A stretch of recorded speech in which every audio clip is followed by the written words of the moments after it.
Good evening. मैं निकिता सिंह सरकारी maths classes में आपका स्वागत करती हूँ। दोस्तों, जैसा कि मैं आप लोगों को CTET, UPTET and super TET वालों के लिए चाइल्ड डेवलपमेंट पढ़ा रही हूँ, तो दोस्तों मैं आप लोगों को आज चैप्टर 2 पढ़ाऊँगी। दोस्तों, कल का वीडियो मेरा आप लोगों को कैसा लगा ये कमेंट बॉक्स में ज़रूर लिख के बताइएगा। दोस्तों, ये हमारे संस्था के चयनित यूपी-टेट सी-टेट के छात्र हैं। तो दोस्तों, मैं आप लोगों को आज चैप्टर 2 बाल विकास के सिद्धांत पढ़ाऊंगी। ओके, तो इसको ध्यान से पढ़िएगा। जिसको नोट डाउन करना है वो नोट डाउन करते चले। दोस्तों, जब सारे चैप्टर ख़त्म हो जाएंगे तब मैं आप लोगों को इसका प्रैक्टिस सेट दूंगी। एक एक चैप्टर का प्रैक्टिस सेट दूंगी, ठीक है। चलिए, बाल विकास सिद्धांत, बाल विकास की कुछ अवधारणाएं हैं, उसके बारे में पहले मैं आप लोगों को बताती हूँ। जैसे समय समय के साथ व्यक्ति में हुए गुणात्मक परिवर्तन को उस व्यक्ति का विकास कहा जाता है। मतलब समय समय पे जैसे व्यक्ति में कुछ ना कुछ बदलाव, मतलब पॉजिटिव चेंजिंग होती जाती है, उसे ही हम विकास कहते हैं। बालक में जब भी कुछ भी परिवर्तन होता है उसी को हम विकास कहते हैं, ठीक है। विकास के कई आयाम होते हैं। जैसे विकास कई तरह से होता है: शारीरिक विकास, सामाजिक विकास, संज्ञानात्मक विकास, मानसिक विकास। विकास के बहुत सारे पहलू होते हैं। विकास कभी न रुकने वाली स्थिति होती है, ठीक है ना। किसी बालक में समय समय के साथ हुए गुणात्मक परिवर्तन को बाल विकास कहा जाता है। मतलब बालकों में जो विकास होता है, जो गुणात्मक विकास होते हैं, उसी को हम बाल विकास कहते हैं। और बाल विकास के सिद्धांतों का ज्ञान शिक्षण अधिगम प्रक्रिया को प्रभावशाली बनाने के लिए आवश्यक है, क्योंकि इन्हीं सिद्धांतों के ज्ञान के आधार पर शिक्षक बालक बालिकाओं में समय समय के साथ हुए परिवर्तनों एवं उनके प्रभावों के साथ साथ अधिगम में इसके संबंधों को समझते हुए किसी विशेष शिक्षण प्रक्रिया को अपनाता है, ठीक है ना। हाँ, किसी निश्चित आयु के बालकों की पाठ्यक्रम संबंधी क्रियाओं को नियोजित करते समय शिक्षक को यह जानना आवश्यक होता है, जरूरी होता है कि उस आयु के बालकों को में सामान्यतः किस प्रकार की शारीरिक व मानसिक क्षमता, उन्हें किस प्रकार की सामाजिक क्रियाओं में लगाया जा सकता है, ठीक है ना। हमें बालक का विकास किस तरह से करना है, ये एक शिक्षक को ध्यान देना बहुत ज़रूरी होता है, ठीक है ना। बालक के शारीरिक और मानसिक एवं अन्य प्रकार के कुछ विशेष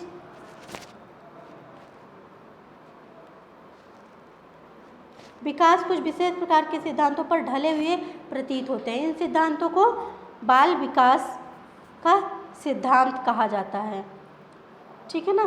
बाल विकास का सिद्धांत। दोस्तों, जितने भी साइकोलॉजिस्ट के सिद्धांत हैं, जितने भी उनके कथन हैं, उन सबको मैं बाद में एक वीडियो में आपको दूंगी, ठीक है ना। चलिए, बाल विकास के सिद्धांत। नंबर 1 है निरंतरता का सिद्धांत। निरंतरता का मतलब आप लोग समझते होंगे कि लगातार जो धीरे धीरे चलता रहे, ठीक है ना। तो विकास को हम ले लेते हैं। तो विकास एक ना रुकने वाली प्रक्रिया है। मतलब माँ के गर्भ से लेकर मृत्यु पर्यंत चलती रहती है। एक छोटे से नगण्य आकार से जीवन प्रारंभ होता है, ठीक है। दोस्तों, विकास कभी नहीं रुकता। वृद्धि तो एक आयु पे रुक जाती है, लेकिन विकास कभी नहीं रुकता। जो दिन प्रतिदिन जो परिवर्तन होता रहता है उसे ही हम विकास कहते हैं। जैसे माँ के गर्भ से, जब हम माँ के गर्भ में आते हैं तब से लेके हमारे अंदर कुछ ना कुछ परिवर्तन होता रहता है, और तब तक जब तक हमारी मृत्यु नहीं हो जाती है। ओके, नेक्स्ट पॉइंट है वैयक्तिक अंतर का सिद्धांत। इस सिद्धांत के अनुसार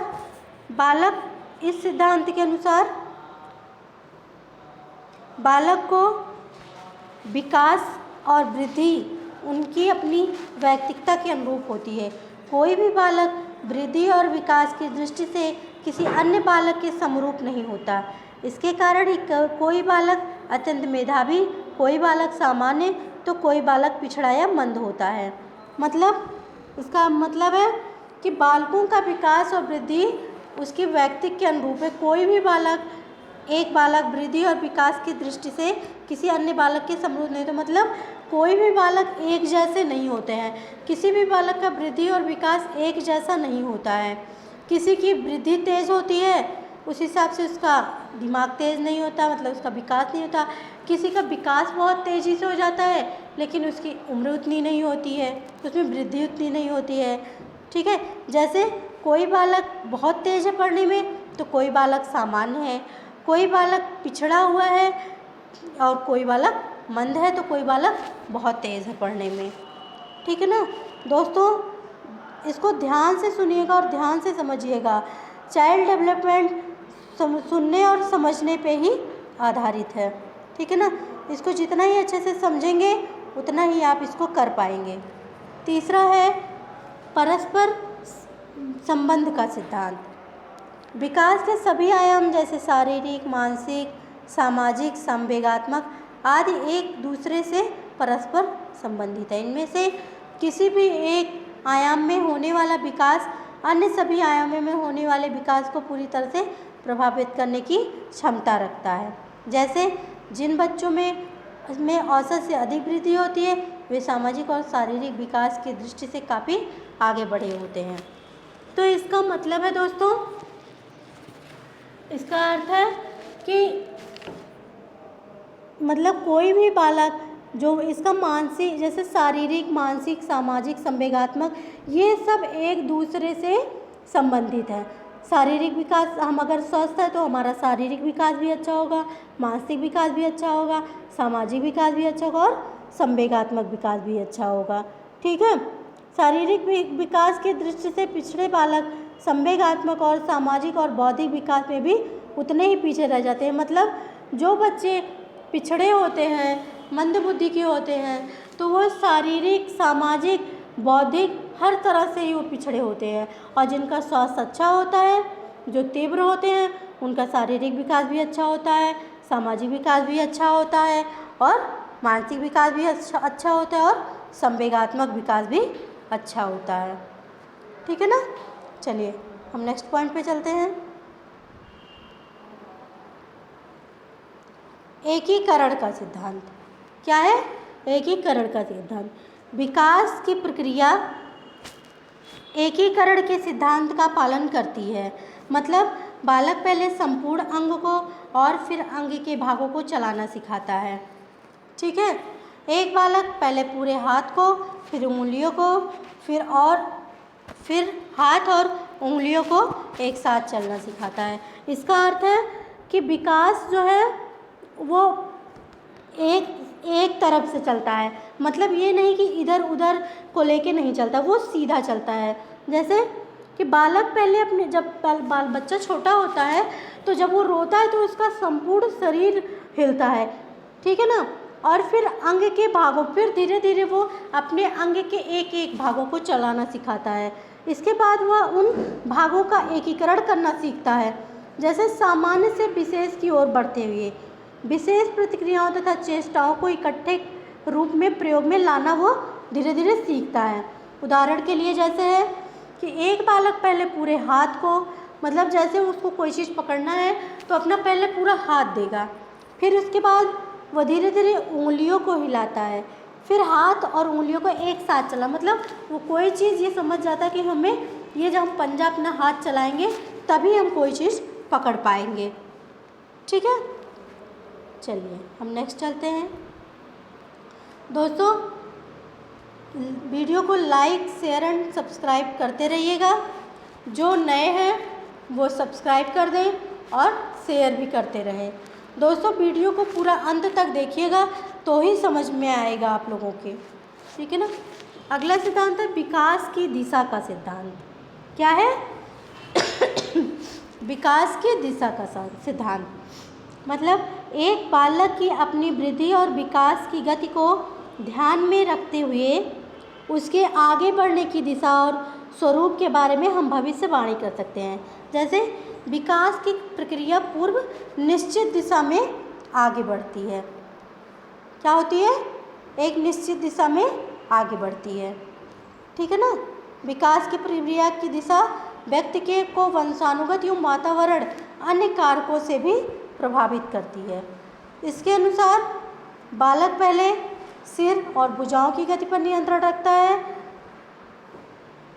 सीखता है, और उसके बाद फिर टांग पर। इसका अर्थ मैं आप लोगों को बताती हूँ।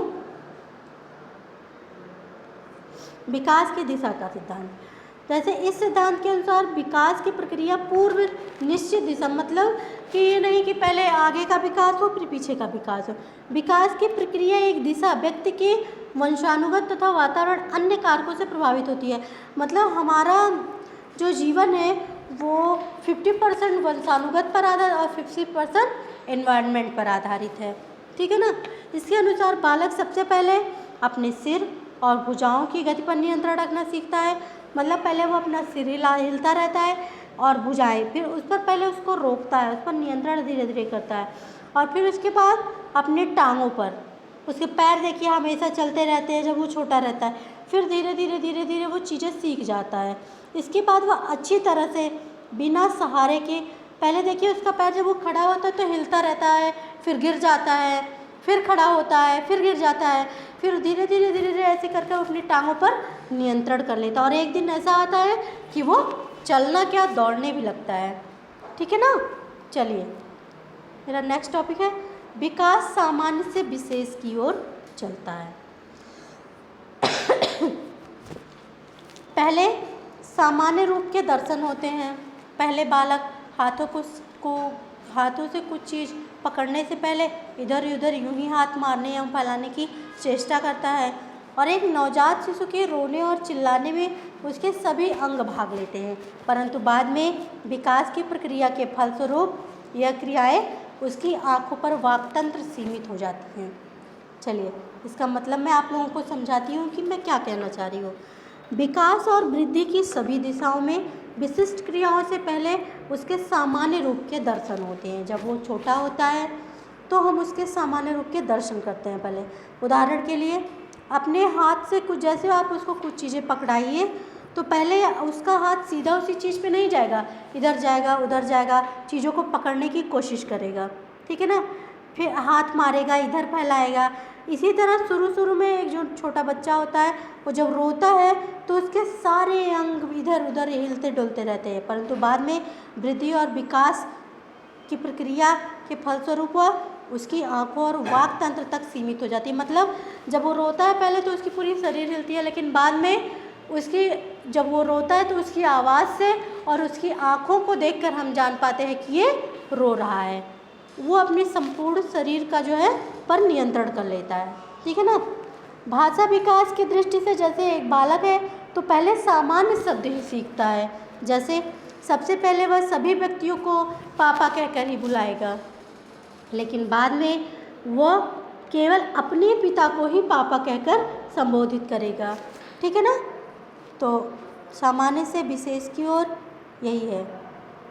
चलिए मेरा नेक्स्ट टॉपिक है विकास लंबवत सीधा ना होकर वर्तुलाकार होता है। ठीक है ना। तो इसका मतलब है विकास एक सी गति से सीधा चलकर, बालक एक सी गति से सीधा चलकर विकास को प्राप्त नहीं करता है। विकास वर्तुलाकार आकृति की तरह आगे बढ़ता है। विकास एक अवस्था में वह तेज़ी से आगे बढ़ता है तो कभी उसकी गति धीमी पड़ जाती है तो कभी तीव्र हो जाती है। ठीक है ना। तो चलिए इसका अर्थ हम आप लोगों को बताते हैं, इसका क्या मतलब है। दोस्तों जो नोट डाउन कर रहे हो वो नोट डाउन करते हो, समझते चलें, और जो लोग नोट डाउन नहीं कर रहे हैं वो ठीक से इसको बस समझते चलें। ठीक है ना। बालक विकास का लंबवत सीधा ना होकर वर्तुलाकार, मतलब बालक का विकास लंबवत नहीं होता है, वो अलग अलग हर चीज़ों को सीखते हुए चलता है। वो एक सी गति से सीधा चलकर विकास को प्राप्त नहीं करता है, बल्कि बढ़ते हुए पीछे हटकर अपने विकास को परिपक्व और अस्थायी बनाता है। और वर्तुलाकार का मतलब आप लोग समझ रहे होंगे ना। आकृति की तरह आगे बढ़ता है। जैसे किसी एक अवस्था में वह बहुत तेज़ी, जैसे वो मैंने बताया था आप लोगों को पहले चैप्टर में कि वो शैशवावस्था में उसका विकास वो वृद्धि बहुत तेज़ी से होती है, फिर बाल्यावस्था के प्रथम चरण में वह उसकी गति धीमी पड़ जाती है। तो वही इसमें कहा गया है कि पहले एक अवस्था वह तेज़ी से आगे बढ़ता है, उसकी गति से आगे नहीं जाता, उसी गति से वो आगे नहीं जाता, बल्कि अपने विकास की गति से धीमा करते हुए वर्षों में विश्राम लेते हुए चलता है। इसका मतलब ये है कि पहले वो शैशवावस्था में उसकी वृद्धि और विकास बहुत तेज़ी से होता है, फिर वो बाल्यावस्था के प्रथम चरण में उसकी विकास की गति धीमी पड़ जाती है, लेकिन जैसे ही किशोरावस्था आता है उसकी गति फिर तेज़ी से चली जाती है, और फिर प्रौढ़ावस्था में उसकी गति धीमी हो जाती है। ठीक है ना। चलिए, वर्षों फिर वो पश्चात वो आगामी धीरे धीरे धीरे धीरे धीरे धीरे करके चीज़ों को सीखने लगता है। ठीक है ना। चलिए, बाल विकास को प्रभावित करने वाले कारक, बाल विकास को प्रभावित करने वाले आंतरिक कारक कौन कौन से हैं ये मैं आप लोगों को बताती हूँ। ओके, दोस्तों ध्यान से पढ़िएगा और वीडियो को लास्ट तक देखिएगा, और लाइक और कमेंट ज़रूर कीजिएगा।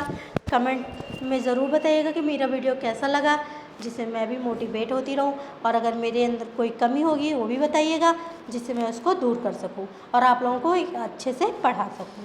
ठीक है ना। पहला मेरा टॉपिक है बाल विकास को प्रभावित करने वाले आंतरिक कारक। तो आंतरिक कारक होते हैं जैसे वंशानुगत कारक, शारीरिक कारक, बुद्धि कारक, संवेगात्मक कारक तथा सामाजिक कारक। ये सब बाल विकास को प्रभावित करने वाले आंतरिक कारक हैं। ठीक है ना। तो पहला है हमारा वंशानुगत कारक। ठीक है ना। पहले मैं आप लोग को बताती हूँ, फिर मैं इसका अर्थ समझाती हूँ। बालक के रंग, रूप, आकार, शरीर गठन, ऊंचाई इत्यादि के निर्धारण में आनुवंशिक गुणों का महत्वपूर्ण हाथ होता है। यदि बालक के माता पिता गोरे हैं तो उनका बच्चा गोरा ही होगा, यदि काले हैं तो बच्चा भी काला ही होगा। माता पिता के अन्य गुण भी बच्चों में आनुवंशिक रूप से चलते रहते हैं। चलिए मैं आप लोगों को इसका अर्थ बताती हूँ। जैसे वंशानुगत का मतलब हमारे जीन से होता है, जो हमें अपने माता पिता से प्राप्त होता है। तो जैसे बालक के रंग, रूप, आकार, शारीरिक गठन, ऊंचाई इत्यादि के निर्धारण में उसके आनुवंशिक गुण का महत्वपूर्ण हाथ होता है। मतलब मेरे माँ बाप से ही हमें उनका रंग, रूप, आकार, शारीरिक गठन, ऊंचाई, मतलब ज़रूरी नहीं है कि ये सारी चीज़ें मुझे अपने माँ बाप से मिले, लेकिन 50% इसमें से मुझे मेरे माँ बाप से मिलते हैं। जैसे बालक के आनुवंशिक गुण के कारण वृद्धि और विकास को भी प्रभावित करता है। जैसे एक बच्चे के माता पिता अगर गोरे हैं तो उनका बच्चा भी गोरा ही होगा, और यदि बालक के माता पिता काले हैं तो उनका बच्चा भी काला होगा। और जैसे अन्य सारे गुण, जैसे माँ बाप लंबे हैं तो बच्चे भी लंबे हो जाते हैं, माँ बाप छोटे हैं तो कभी ज़रूरी नहीं है कि सबके ही हो, लेकिन हाँ 50% ये देखने को मिला है। अगर माँ बाप छोटे हैं तो बच्चे भी अक्सर छोटे ही हो जाते हैं।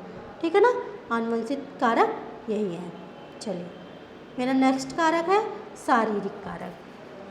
तो जो बालक जन्म से ही दुबले पतले, कमज़ोर, बीमार तथा किसी प्रकार की बाधा से पीड़ित रहते हैं, उनकी तुलना में सामान्य एवं स्वस्थ बच्चे का विकास अधिक होना स्वाभाविक है। चलिए, तो मैं इसका अर्थ आप लोगों को बताती हूँ कि ये क्या कहना चाह रहा है। शारीरिक बालक हैं, जैसे जो बालक जन्म से ही पैदा होते ही दुबले पतले होते हैं, कमज़ोर होते हैं, हमेशा बीमार हो जाते हैं, जैसे जो बच्चे माँ का दूध नहीं पाते हैं, या आर्थिक स्थिति माँ बाप की अच्छी नहीं होती है, वो ढंग से उनकी देखभाल नहीं कर पाते हैं, तो उनकी शारीरिक बाधा, वे अपनी शारीरिक बाधा से पीड़ित रहते हैं। ठीक है ना। उनकी तुलना में जो बच्चे स्वस्थ होते हैं, जो अच्छी फैमिली में होते हैं, जो जन्म से ही हिष्ट पुष्ट होते हैं, मजबूत होते हैं शरीर के और जल्दी बीमार नहीं होते हैं, वो बच्चे, उनका शारीरिक विकास अच्छा होता है। शारीरिक कमियों का स्वास्थ्य नहीं, वृद्धि एवं विकास पर भी प्रतिकूल प्रभाव पड़ता है। मतलब इसका प्रभाव सिर्फ शरीर पे ही नहीं पड़ता है, हमारी वृद्धि पे भी पड़ता है और हमारे विकास पे भी पड़ता है। मतलब हमारी वृद्धि, जैसे हमारी अगर हम दुबले पतले कमज़ोर होते हैं बच्चे, तो उनकी वृद्धि मतलब लंबाई अच्छे से नहीं होती है, और उनका विकास भी मतलब उनका मानसिक संतुलन भी उतना अच्छा नहीं होता है। और जो असंतुलित शरीर जिनका होता है, जैसे मोटापा और कम ऊंचाई और शारीरिक वो सुंदर नहीं होते हैं, वे बालक असामान्य व्यवहार के कारण हो जाते हैं। जैसे कई बार किसी दुर्घटना के कारण भी शरीर को क्षति पहुंचती है और इसी दुर्घटना के कारण बालक के विकास पर भी प्रतिकूल प्रभाव पड़ जाता है। ठीक है ना। चलिए हम चलते हैं बुद्धि कारक पे। तो ये क्या कह रहा है, बुद्धि अधिगम की योग्यता है, समायोजन योग्यता, निर्णय लेने की योग्यता आदि के रूप में परिभाषित किया जाता है। जब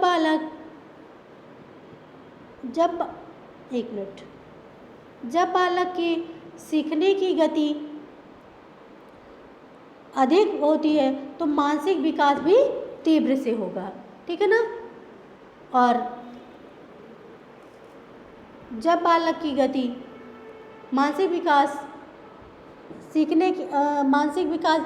जब बालक की सीखने की गति कम होती है तो मानसिक गति हमारी मंद होती है, मतलब कि धीरे चलती है। ठीक है ना। चलिए हम आपको इसका अर्थ बताते हैं कि क्या कहना चाह रहा है।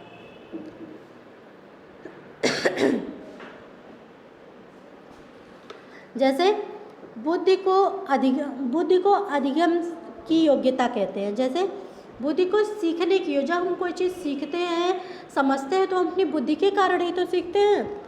जैसे किसी चीज़ का समायोजन करते हैं, हम कोई निर्णय लेते हैं और हम किसी से कोई बात करते हैं, किसी को अच्छी चीज़ें बताते हैं, तो ये सब हमारी बुद्धि को ही परिभाषित करते हैं। जिस प्रकार बालक के सीखने की गति अधिक होती है, जैसे बालक के सीखने की गति तेज होती है, बालक का बुद्धि अच्छी होती है, बालक का शरीर स्वस्थ होता है और उसकी बुद्धि अच्छी होती है, तो उसकी मानसिक गति जो है भी तेज हो जाती है। और जब बालक अपने परिवार, समाज और विद्यालय में अपने आप को किस तरह समायोजित करता है, यह उसकी बुद्धि पर निर्भर होता है। जैसे बालक अपने आप को, जैसे मंद बुद्धि का है तो वो समायोजित होगा तो उसकी बुद्धि काम नहीं करेगी, और जब वो बालक की बुद्धि अच्छी होगी तो अपने आप को समायोजित कर लेगा और उसकी बुद्धि अच्छी। ये सब उसकी बुद्धि पर निर्भर है कि वो कैसे सीखता है और कैसे नहीं। ठीक है ना दोस्तों, आप लोगों के समझ में आ रहा है? अगर समझ में आ रहा है तो फिर मेरे वीडियो को लाइक करिए, कमेंट करिए अच्छे से, और नहीं तो मुझे बताइए कि मैं आप लोगों को कैसा पढ़ा रही हूँ, फिर मैं इसमें कुछ बदलाव करूँगी। ठीक है ना। चलिए सामाजिक कारक है। तो सामाजिक कारक क्या कह रहा है, बच्चा जितना अधिक सामाजिक रूप से संतुलित होगा उसका प्रभाव उसके सामाजिक, मानसिक संबंधी विकास पर भी उतना ही अनुकूल होगा।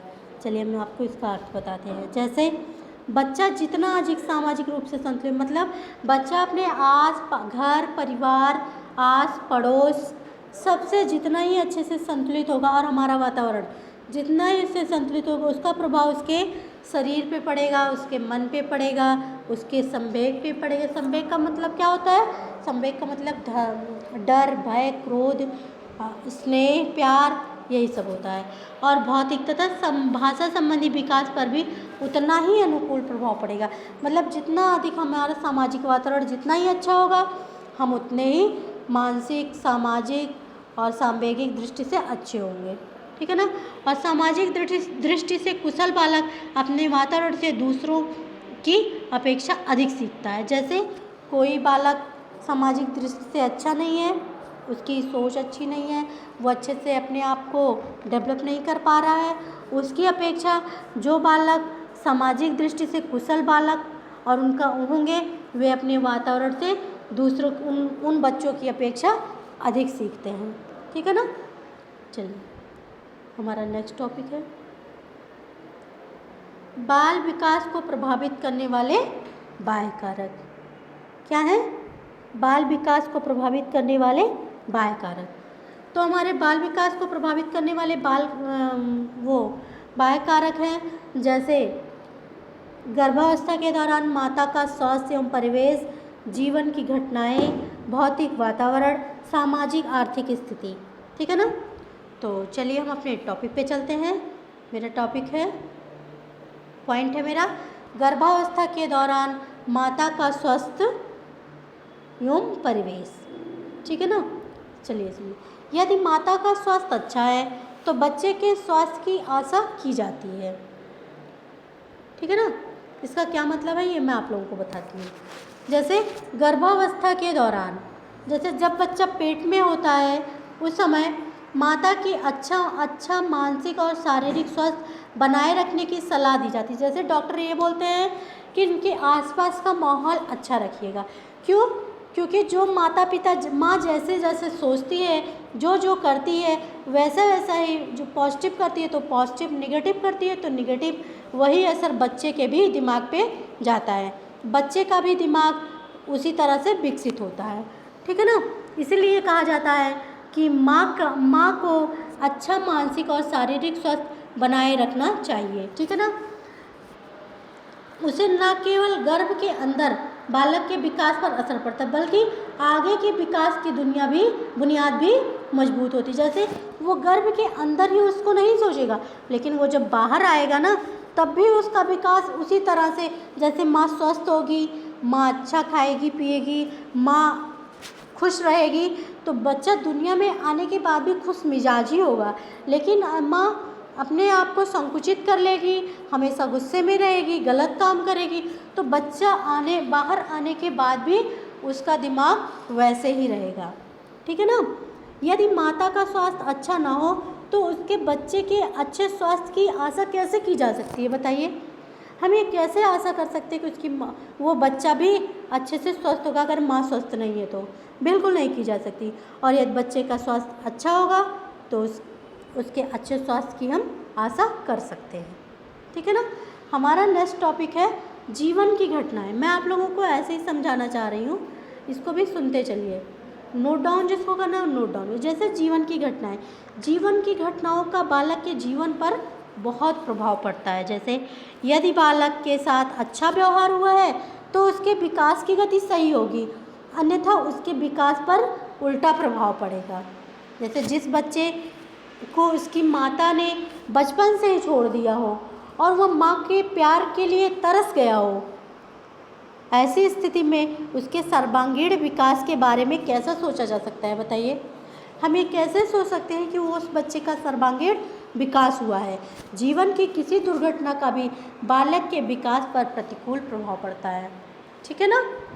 मुझे उम्मीद है कि आप लोगों को समझ में आ रहा होगा। चलिए नेक्स्ट टॉपिक है यही है जीवन की घटनाएं।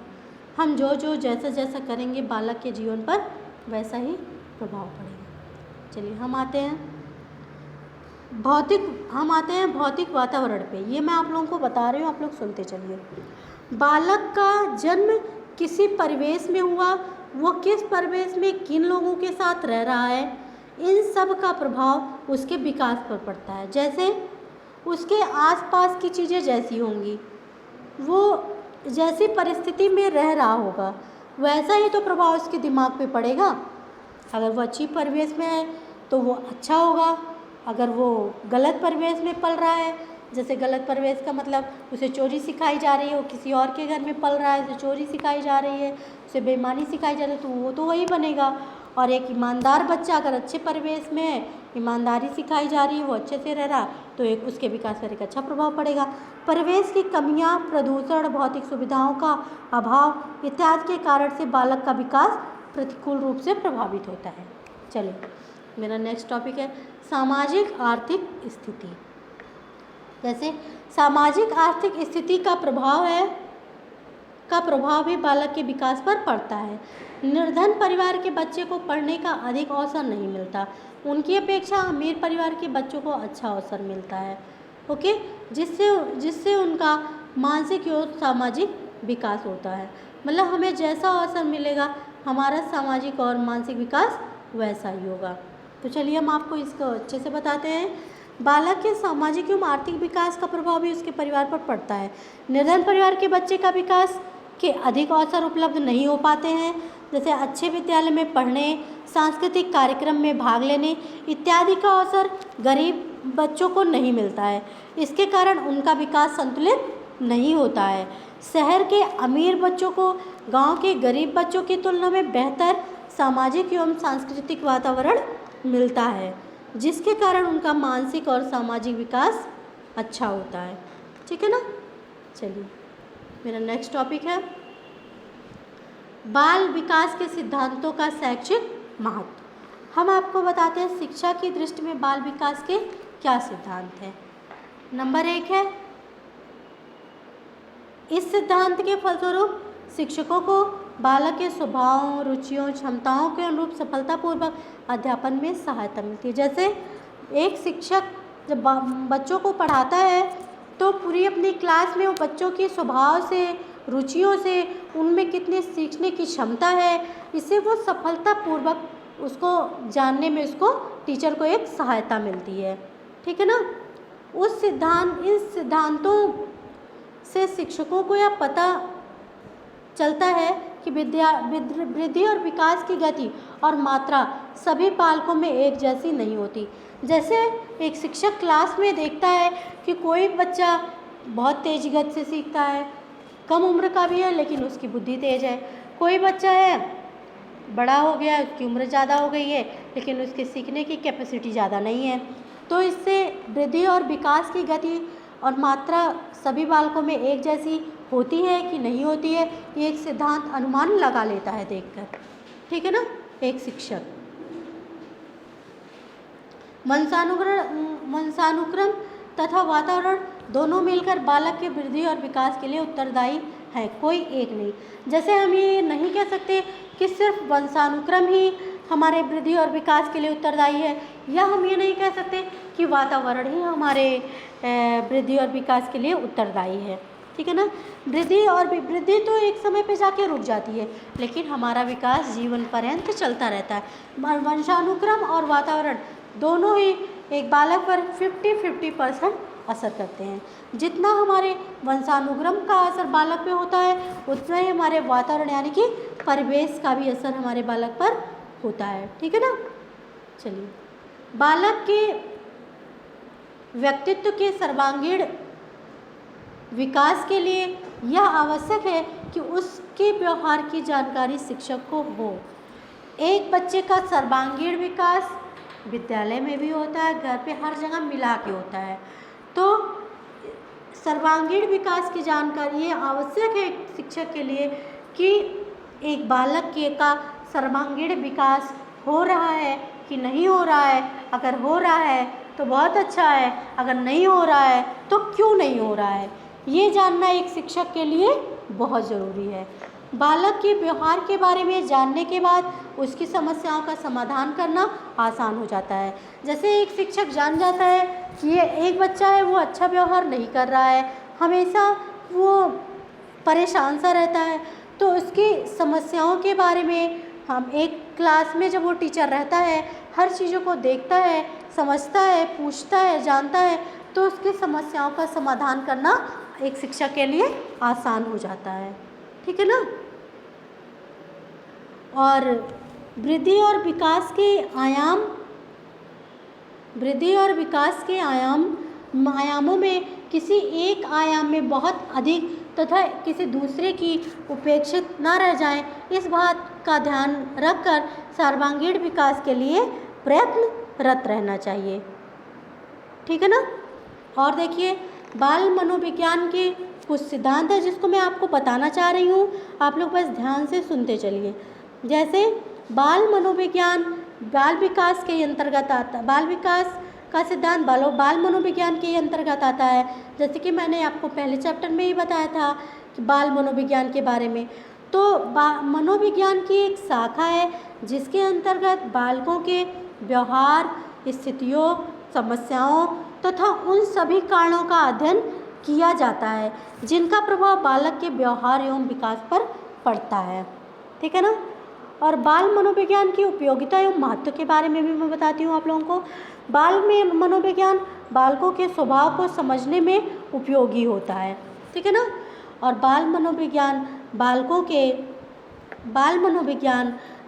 के विकास को समझने में सहायक होता है।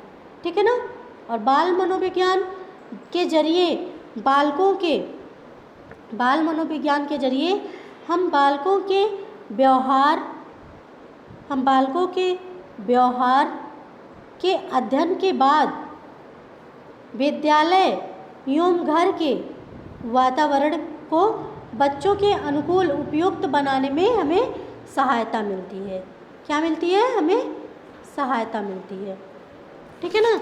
और बाल मनोविज्ञान बालकों के व्यवहार एवं उसके कारणों के बारे में बताता है, इसलिए बालकों की आदतों एवं व्यवहार में सुधार करने में इनकी प्रमुख भूमिका होती है।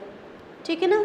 बाल मनोविज्ञान के जरिए बालक के व्यक्तित्व का अध्ययन कर उसके भविष्य के बारे में बताया जा सकता है एवं आवश्यकता पड़ने पर उसे बेहतर भविष्य के लिए सलाह दी जाती है। ठीक है दोस्तों, तो फिर हमारा चैप्टर यहीं पे समाप्त होता है।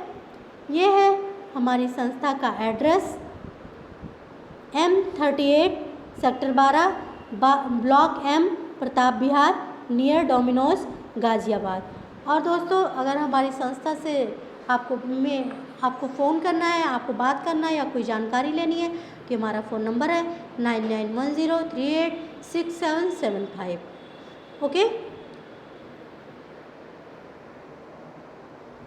दोस्तों, ये हमारी संस्था का QR कोड है। इसको आप लेके आप हमारी संस्था के व्हाट्सएप ग्रुप से डायरेक्ट जुड़ सकते हैं। आपको PDF चाहिए हो या आपको कुछ भी जानकारी लेनी हो वो आप ले सकते हैं। ये हमारे संस्था का व्हाट्सएप नंबर है 9450403017। ठीक दोस्तों, फिर मेरी वीडियो समाप्त होती है। Thanks for watching. धन्यवाद।